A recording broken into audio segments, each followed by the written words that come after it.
Hello guys, welcome to एडवांकुरन। मैं हूं आपका दोस्त अश्विनी कुमार।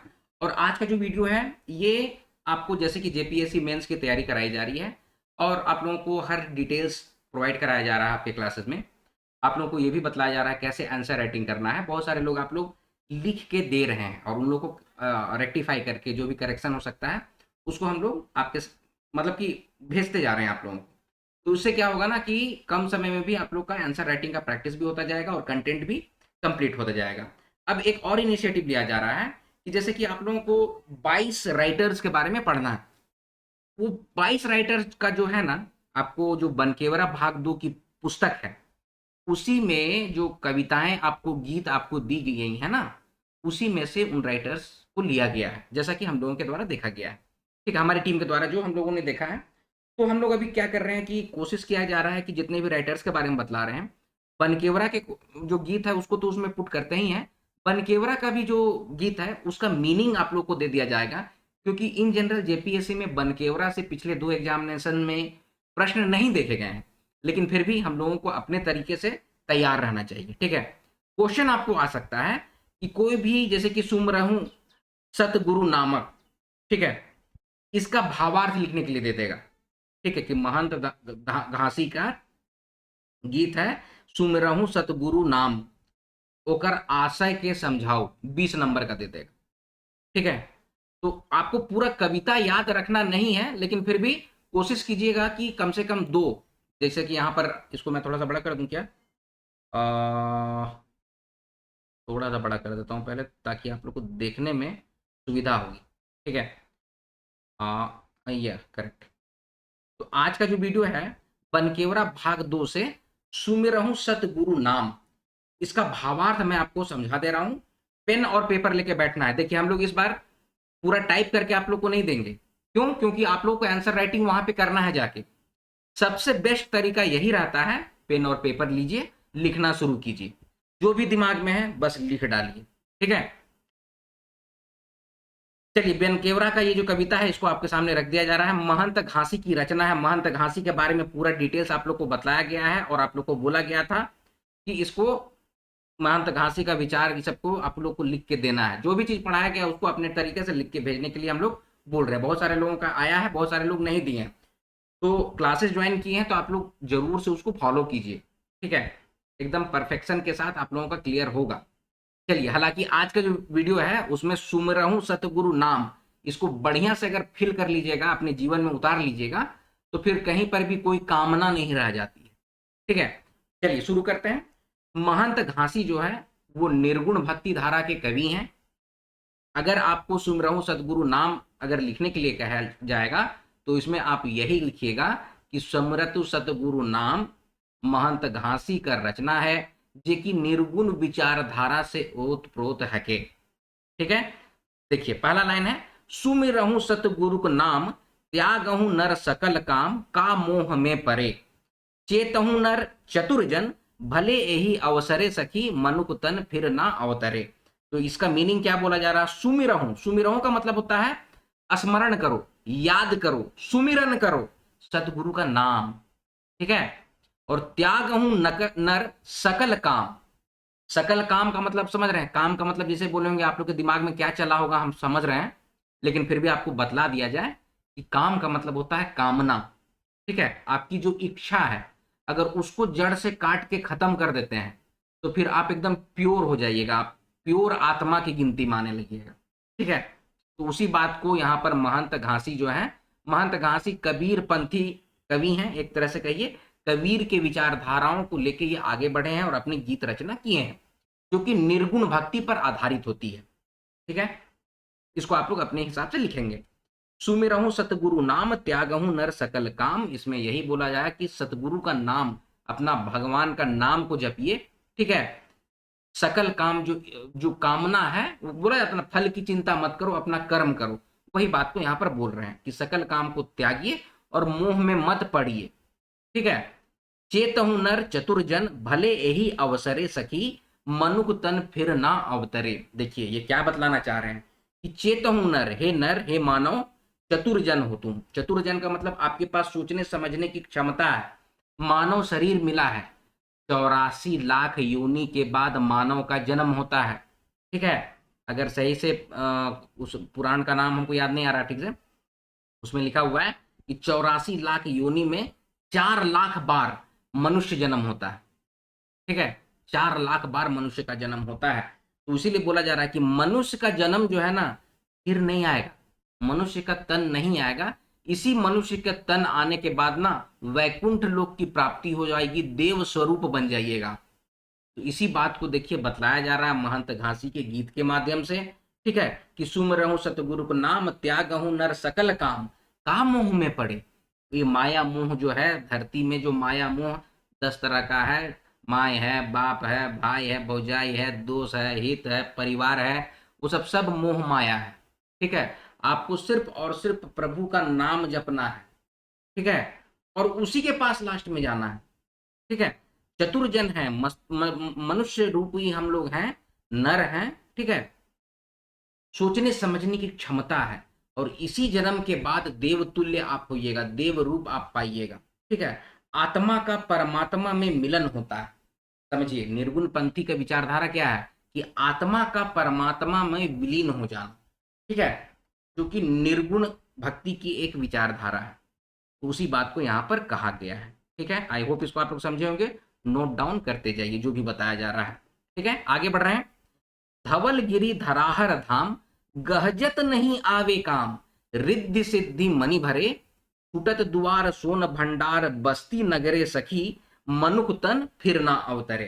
क्या बोला जा रहा है, नकुरिया में लिखना है आप लोग को। ठीक है, भावार्थ लिखने के लिए बोलेगा, आशय लिखने के लिए बोलेगा, नकपुरिया में बोलना। बोलल कहा जा रहा है, धवलगिरी धराहर धाम, गहजत नहीं आवे काम, रिद्धि सिद्धि मन भरे। मनी भरे का मतलब पैसा भरे मत, तो रिद्धि सिद्धि बहुत सारे लोग सोचने लगता है गणेश जी रिद्धि सिद्धि का मतलब होता है कि धन और लक्ष्मी का आगमन होना, ऐसा नहीं होता है। ठीक है, बोला जा रहा है, इस लाइन को हम समझा रहे हैं। धवलगिरी, धवलगिरी का मतलब, धवल मतलब स्वच्छ सफेद पहाड़, धवलगिरी पहाड़े है। ठीक है, तो आप धवलगिरी जाइए या फिर कोई धाम जाइए, वो सब काम नहीं आने वाला। गहजत का मतलब क्या होता है, चमक धमक। ठीक है, शोरगुल चमक धमक, इस सबको गहजत के श्रेणी में रखा जाता है। तो आप कोई भी धाम जाइए, कोई भी चकाचौंध है दुनिया का, वो सब काम नहीं आएगा। रिद्धि सिद्धि से ही मन भरता है। रिद्धि और सिद्धि का मतलब क्या होता है, रिद्धि का मतलब होता है बुद्धि, और सिद्धि का मतलब होता है आत्मबल। ठीक है, आत्मशक्ति। ठीक है, या फिर आध्यात्म, उसी को कहते हैं सिद्धि। तो बुद्धि और आध्यात्म का कॉम्बिनेशन से ही मन भरता है, उस बात को यहाँ पर समझाया जा रहा है। तो आप लोग इसी बात को लिखेंगे कि जैसे कि मान लीजिए कि ये पंक्ति दे दिया, पहले कह के देता था, पिछले दो जेपीएससी में तो नहीं दिया, लेकिन पहले देता था कि 2 पंक्ति दे दिया कि धवलगिरी धराहर दाम, गहजत नहीं आवे काम, रिद्धि सिद्धि मणि भरे, छूटत दुआर सोन भंडार, बस्ती नगरे सखी, मनुख तन फिर ना अवतरे। तो इसका आशय स्पष्ट करें, ऐसे करके 7 नंबर का क्वेश्चन दे देता था पहले। ठीक है, 10 नंबर का क्वेश्चन दे देता था। तो मान लीजिए ऐसे करके दे दिया, तो आप कैसे लिखेगा कि प्रस्तुत सुसंकलित पंक्तियां कविवर महंत घासी कर निर्गुण विचारधारा से ओतप्रोत है के, जे सुमिरतु, क्या नाम है यार इसका शीर्षक का, सुमिरहु संत गुरु को नाम, शीर्षक गीत से लेवल जाए है के। एकर में कविवर कहे ना कि कोई धवलगिरी या धाम जिंदगी में काम आवे वाला नखे, जिंदगी कर माया मोह और चकाचौंध से हमरे मन के दूर रहे चाहिए, और हमरे मन कर सुख जो होता है ना, मन हम इनके अपन मन के बुद्धि और आत्म साध में लगावे चाहिए। ठीक है, फिर आगे है इसमें, छुटत दुआर सोन भंडार, बस्ती नगरे सखी। जैसे कि ये आत्मा जो है, आत्मा कर जो घर दूरा है के सोना के भंडार जे जमा करके रख है, जमीन जजात दौलत संपत्ति, बस्ती नगर, सखा दोस्त बंधु कोनवे काम आए वाला नखे, सहेले मनुख तन फिर ना अवतरे। ये मनुख कर तन जे है, ई तन के छोड़े कर बाद आत्मा परमात्मा में विलीन हो जाएला। यह बात के कविवर महंत घासी अपन संत गुरु सकल काम, क्या नाम है यार, बार बार हम भूल जा रहे हैं, सुमिरहु सतगुरु नाम शीर्षक गीत में की पंक्ति में लिखा है। ऐसे करके आप लोग लिखिएगा। समझ रहे हैं हम क्या बतलाना चाह रहे हैं। मीनिंग आप लोग समझ गए हैं कि धवलगिरी, धराहर धाम, ये सब काम नहीं आ रहा है, चकाचौंध कुछ काम आने वाला नहीं है। रिद्धि सिद्धि से ही मन भरता है, बुद्धि से और आत्म शक्ति से, या फिर आत्मसाध करना अपने आप को, उसी से मन भरता है। छूटत द्वार, ये घर दूरा हो गया, सोना का भंडार हो गया, जमीन जायदाद हो गया, ठीक है, धन संपत्ति जो अर्जित करके रखे हैं, बस्ती नगर सखी, ये सब सब छूट के चले जाना है एक दिन, ठीक है। तो ये सब कुछ काम नहीं आएगा। काम क्या आता है? रिद्धि सिद्धि, विद्या बुद्धि और अपने आप को आत्मसाध करना, उसी से मन भरता है। और मनुष्य का तन फिर से नहीं अवतरित होगा, इसीलिए सतगुरु का नाम जपते रहना चाहिए। यही बात को यहाँ पर बोला जा रहा है। फिर अब अगला है, डंडा के तोइर डोइर तोइर, हित मित सब खेलत होइर, प्रेत प्रेत कही डरे, निरखी गीध काग शरीर, मन उमदी परे सखी, मनुख तन फिर ना अवतरे। मीनिंग बताते जा रहे हैं, देखते जाइए। डंडा के डोइर तोइर, डोइर देखिए एक दूसरे से जो जुड़े हुए हैं ना, ऐसे ऐसे भी देखते हैं कि जब बच्चे का जन्म होता है ना, तो उसके डंडा में, डंडा का मतलब क्या होता है? कमर में, कमर में काला धागा बांध दिया जाता। काहे भाई? कि नजर गुजर ना लगे, ठीक है, शरीर कमजोर ना हो जाए, दूबर पातर नहीं हो जाए हमर छुआ, ऐसे बोल के लोग काला धागा डंडा में कमर में बांध देते हैं, ठीक है। तो और इससे सोचते हैं कि भूत प्रेत ये सब नहीं पकड़ेगा, ठीक है। तो वही बात को ये भी बोल रहे हैं कि माया मोह के बंधन में तुम जो पड़े हुए हैं संसार में, उस बंधन को तोड़ो। उसी बात को देखिए किस तरह से लिखे हैं कि डंडा के डोर तोड़, ठीक है। जो माया मोह का बंधन है, जो डोर है, उसको आप तोड़िए भाई। हित मित सब खेलत हो, मानते हैं कि हित मित सबके साथ आप लोग खेल रहे हैं, रह रहे हैं, हो रहे हैं, होर मतलब हो रहे हैं, सब आपके साथ हो रहे हैं, ठीक है। प्रेत प्रेत कहीं डरे, भूत प्रेत कह के सब कुछ डरा रहे हैं, आपस में जुड़ के हैं, ठीक है। निरखी गिद्ध, निरखी मतलब कि गिद्ध की तरह लोग देख रहे हैं। देखिए निरखी मतलब होता है निहारना, निरखी गिद्ध, काग करीर, ठीक है। और काग की तरह जो मन है, ठीक है, वो उमड़ रहा है। इस बात को यहाँ पर कहा जा रहा है कि गिद्ध की तरह निहार रहे हैं, कौवे की तरह मन जो है वो उमड़ रहा है। ये सब सब जो है ना परे है सखी, ये सब सब परे है, ठीक है। आपका हित मित परिवार, ठीक है, किसी एक चीज की लालसा, जो गिद्ध, गिद्ध क्या है? गिद्ध का नजर जो होता है ना, किसी एक चीज को पाने की लालसा होता है, एक टक लगाए बैठे रहता है, उसी बात को। और काग जो होता है ना, वो भविष्य देखता है कि भाई, इसीलिए बोला जाता है, सुनिए बता रहे हैं, अभी हम लोग का जो नानी दादी बड़का बाप ये सब थे, वो कैसे बोलते थे कि कौआ काव काव करत हो, जरूरे कोई ना कोई मेहमान आपथुन, ऐसे करके बोलते थे ना। तो वही बात बोला जा रहा है कि गिद्ध की तरह निगाहें रखना, कौवे की तरह शरीर और मन रखना।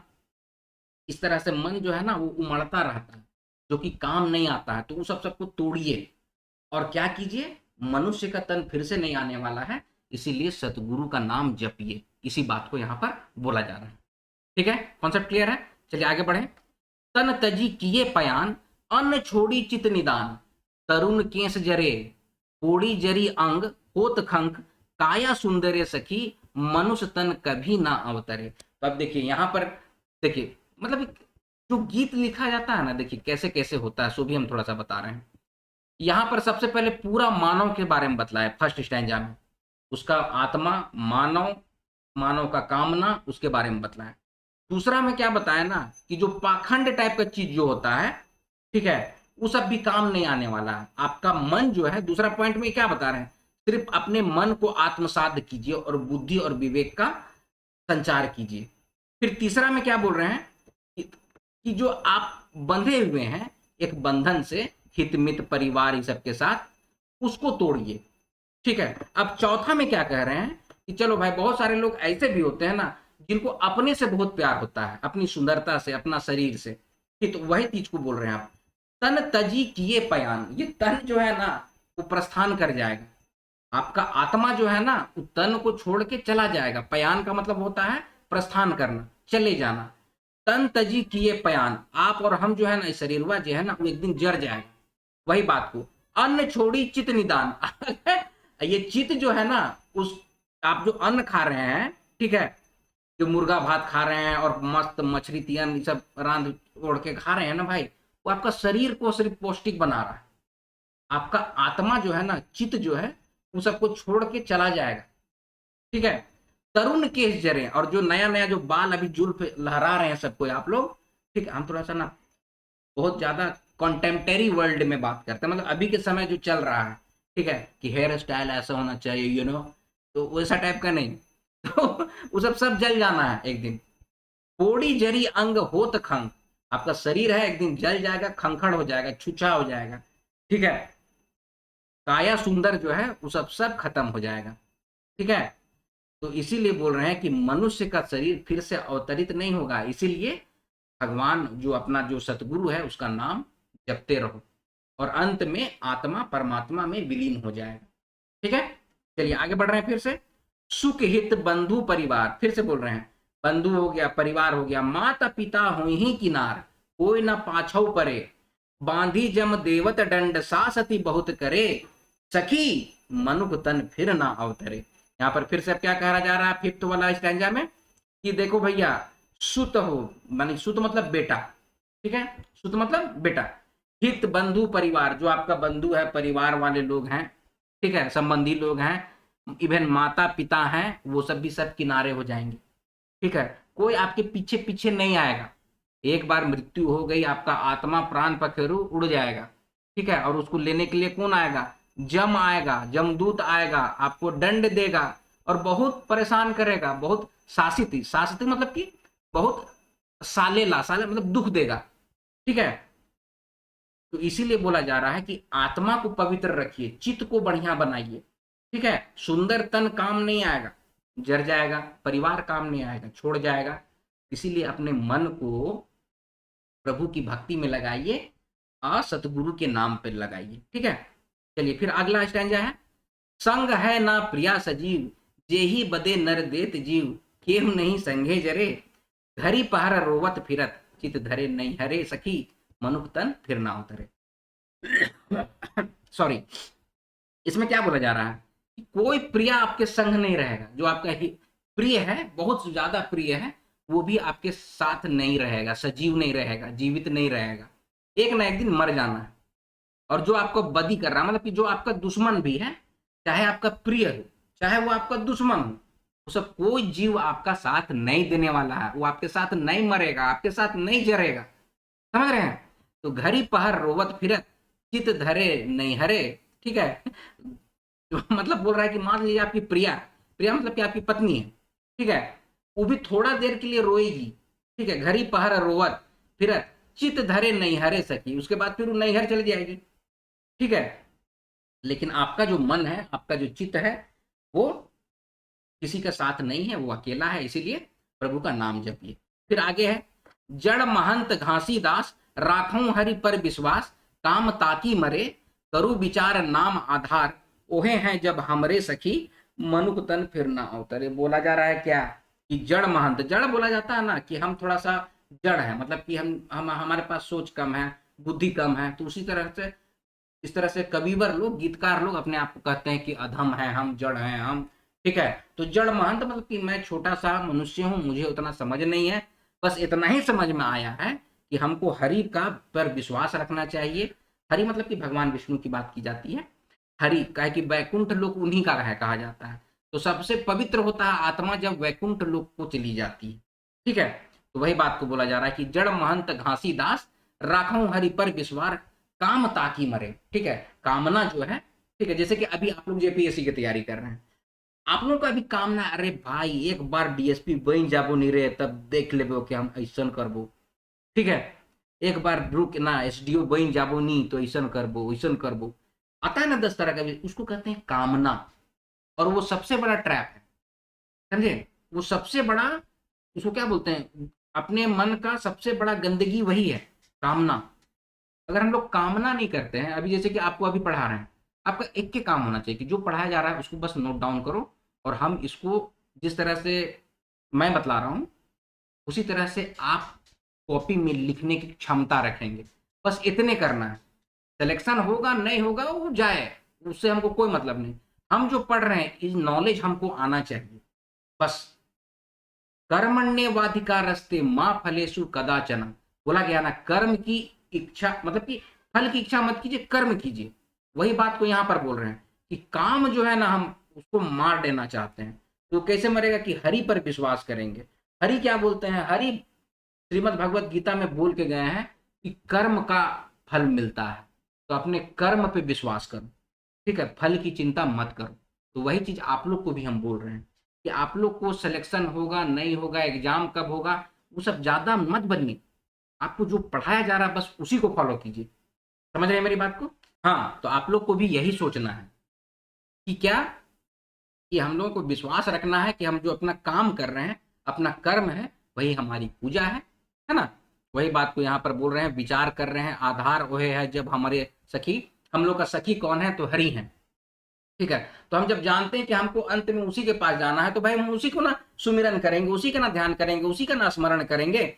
उसी बात को यहाँ पर कविवर महंत घासी बोल रहे हैं कि मनुख तन फिर ना उतरे, मनुष्य का तन, चतुराई, समझ बूझ, मस्तिष्क, मानव जीवन फिर से नहीं मिलने वाला है। तो दोस्तों ये देखिए, पूरा इसको हम लोगों ने बहुत अच्छे तरीके से किया है, हालांकि कोशिश किया है कि आप लोग समझ सकें। नोट डाउन करते जाइएगा, कहीं पर दिक्कत होगा तो पॉज करके फिर से लिख लीजिएगा, ठीक है। अब आप लोग क्या करना है, जो बतलाया गया है उसी को आप लोग लिख के हमको भेज दीजिए। हम इसको आपको डिटेल दिए ना भाई अभी, ठीक है, उसी को आप लोग नगपुरिया में इसका भावार्थ लिख के हमको भेज दीजिए, ठीक है। फिर से रिपीट कर दें क्वेश्चन, सुमिरतों सतगुरु नाम महंत घासी का रचना है, इस गीत का जो है आशय लिख के हमको आप लोग भेज रहे हैं, ठीक है। इस गीत का आशय लिख के आप लोग हमको भेज रहे हैं, ठीक है। चलिए, तो आज का वीडियो यहीं पर समाप्त करेंगे। आगे भी बहुत सारा जो जो है जल्दी जल्दी सब कुछ अपलोड हो जाएगा, उसके लिए टेंशन नहीं लेना है, ठीक है। तो आज का वीडियो अब यहीं पर समाप्त करते हैं, मिलते हैं अगले वीडियो में, तब तक आप लोग अपना ख्याल रखिएगा। जय हिंद।